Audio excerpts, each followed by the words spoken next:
Bonjour, c'est Mia de Positive Mind Attitude.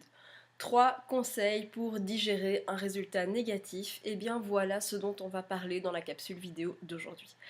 Si tu te lances dans la PMA, dans la procréation médicalement assistée, eh bien il est fort à parier que tu ne te lances pas en te disant que ça ne va pas marcher. En tout cas, je ne te le souhaite pas. J'espère que tu y vas en te disant que ça va marcher parce que oui, parfois ça marche directement au premier coup et si c'est le cas, c'est génial. Mais en même temps, il ne faut pas se voiler la face. La procréation médicalement assistée, la PMA, la fécondation in vitro, ne veut pas dire que le taux de réussite est d'office de 100%, loin de là. Il faut quand même savoir qu'en Europe, ça reste une moyenne, mais en Europe, on est en moyenne autour de 30%. Parfois, selon certaines cliniques, ce taux peut évoluer et aller jusqu'à 40%, mais ça c'est vraiment le grand maximum. Et si, donc 40% de taux de réussite, hein, ça c'est la moyenne, c'est 30% même, mais voilà, ça peut aller jusqu'à 40. Ça peut paraître des taux dérisoires, parce qu'évidemment, nous, on aimerait que ce soit 100%. Mais pourtant, ce qu'il faut quand même savoir, c'est que malgré que ces taux peuvent te sembler faibles, ce sont des taux qui sont vraiment excellents. Donc ça, il faut le garder en compte. Maintenant, ça veut quand même dire évidemment que il est fort possible qu'on ne fasse pas directement partie dès la première tentative de ces 30 ou de ces 40%. D'accord? Donc oui, le risque d'échec est évidemment tout à fait à envisager, y compris dans le cadre d'une PMA. Et donc ce qui est important, c'est de se dire ok, c'est vrai que c'est pas facile à digérer, et je te parle en connaissance de cause, puisque voilà, moi aussi je suis passée par là. Et c'est vrai que ce qui se passe, c'est que à partir du moment où on a le résultat qui est négatif, eh bien c'est vrai que alors c'est déjà très difficile à encaisser, et puis en même temps aussi on a toujours tendance à culpabiliser en se demandant ce qu'on a fait ou ce qu'on n'a pas fait, ce qu'on aurait dû faire. Enfin voilà, il y a évidemment énormément de choses qui nous passent par la tête. Ce qui nous passe aussi beaucoup par la tête, c'est évidemment le rapport aux autres. Pourquoi est-ce que les autres y arrivent et que pour moi c'est tellement compliqué. Il y a un sentiment d'injustice, enfin il y a tout de nouveau un ascenseur émotionnel qui est juste énorme. Et c'est vraiment très compliqué. Pourtant, j'ai quand même envie de te donner des conseils justement pour digérer ce résultat négatif.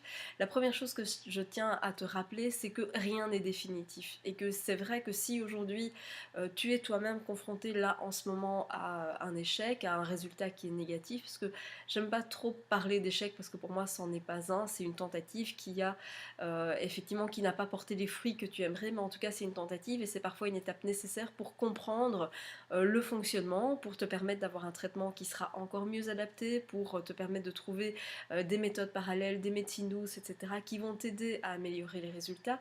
Il y a mille et une choses que tu peux faire, mais en tout cas, voilà, ne prends pas ça forcément comme un échec, mais bien comme une tentative. Ok, ça n'a pas donné le résultat que tu souhaites, mais voilà, c'est pas pour autant un échec, et je te rappelle vraiment que rien n'est définitif, y compris la souffrance, d'accord? Ça, c'est vraiment important. Ça ne veut pas dire qu'on oublie, ça veut dire qu'on vit avec, qu'on vit autrement, et que le temps atténue malgré tout l'intensité de cette douleur. Et donc ça, c'est quand même quelque chose d'important à garder en tête.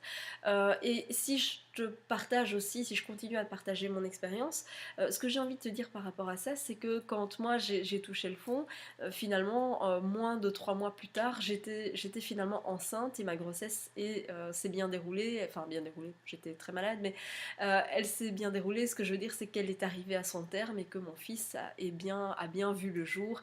Il est là et il est en bonne santé aujourd'hui. Donc c'est juste pour te dire que un échec de nouveau n'est pas définitif et que ça peut être annonciateur en tout cas de quelque chose de merveilleux qui arrive et peut-être même bien plus vite que ce que tu ne le penses.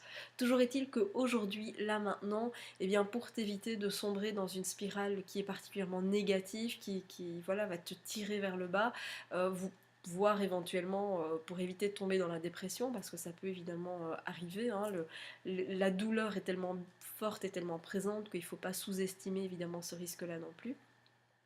Et donc pour ça, eh bien, j'avais envie de te donner quelques conseils. Le premier conseil que j'ai envie de partager avec toi là maintenant, eh bien, c'est, comme je te le disais, c'est de garder espoir. C'est de garder espoir parce que tu ne sais pas de quoi demain sera fait. Rien n'est définitif et donc tout peut encore changer. Ça peut changer dans un mois, ça peut changer dans 3 mois, dans 6 mois, quand bien même c'est dans un an, c'est pas grave. Tout ce qui compte, c'est que tu réalises ton rêve de devenir maman. Quand bien même on te dit il va falloir attendre 10 mois avant que ça se mette en route, eh bien ok, finalement, profite de cette période-là pour mettre un maximum de chance de ton côté et pour transformer finalement cette période d'attente en quelque chose de constructif. Mais garde espoir parce que tu seras bien surprise de voir que la vie peut réserver parfois de merveilleuses surprises, y compris parfois des surprises naturelles, hein.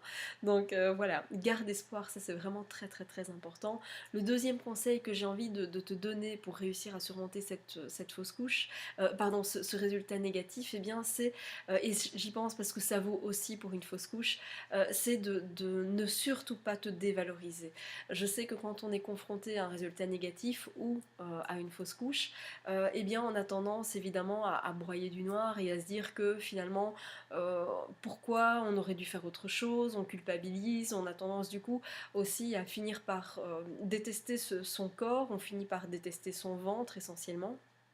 C'est souvent cet endroit qu'on finit par détester et c'est évidemment très compliqué. Et donc j'ai juste envie de te dire, ne te dévalorise pas, prends soin de toi, chouchoute-toi, pense à toi, juste fais des choses pour toi, des choses qui te font plaisir.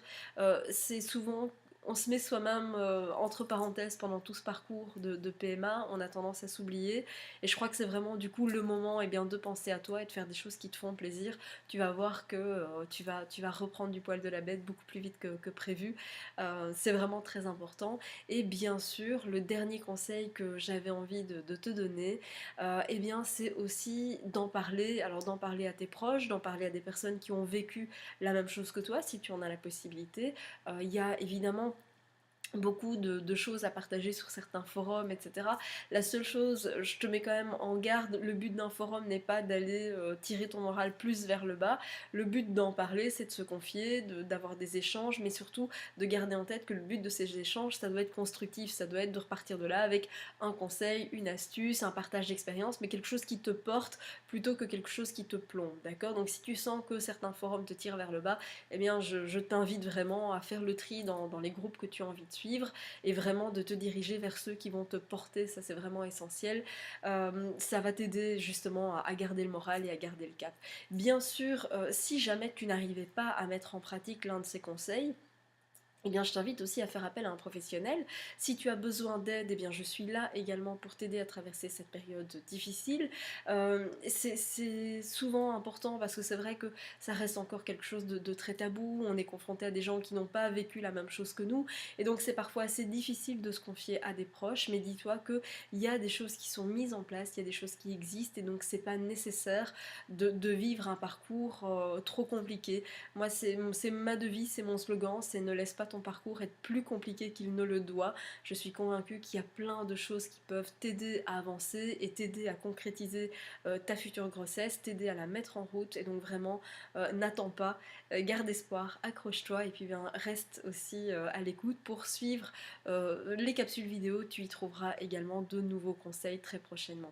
Alors si jamais cette vidéo t'a plu, eh bien, je t'invite à cliquer sur j'aime, je t'invite à la partager. Si jamais tu penses que quelqu'un peut en avoir besoin en ce moment parce que voilà tu sens que quelqu'un a eu un résultat qui était négatif et que c'était difficile à encaisser, eh bien je t'invite à lui faire suivre la vidéo et puis aussi ce que je t'invite à faire c'est à me suivre sur les réseaux. Je suis présente sur les principaux réseaux sociaux et donc tu trouveras les liens d'accès sous la vidéo. Je t'invite à me rejoindre, tu pourras bénéficier justement eh bien, de tous les conseils que je vais publier et tu seras averti en priorité. Donc je t'invite évidemment à faire ça et puis ce que je t'invite à faire aussi c'est à prendre soin de toi et à faire appel à un professionnel si tu as besoin d'aide. Et donc tu trouveras également les liens vers les programmes d'accompagnement sous cette vidéo ou sur le côté selon le site sur lequel tu me regardes en ce moment. Voilà, c'était Mia, j'espère que la capsule vidéo t'a plu et puis je te dis à très bientôt pour de prochains conseils en vidéo.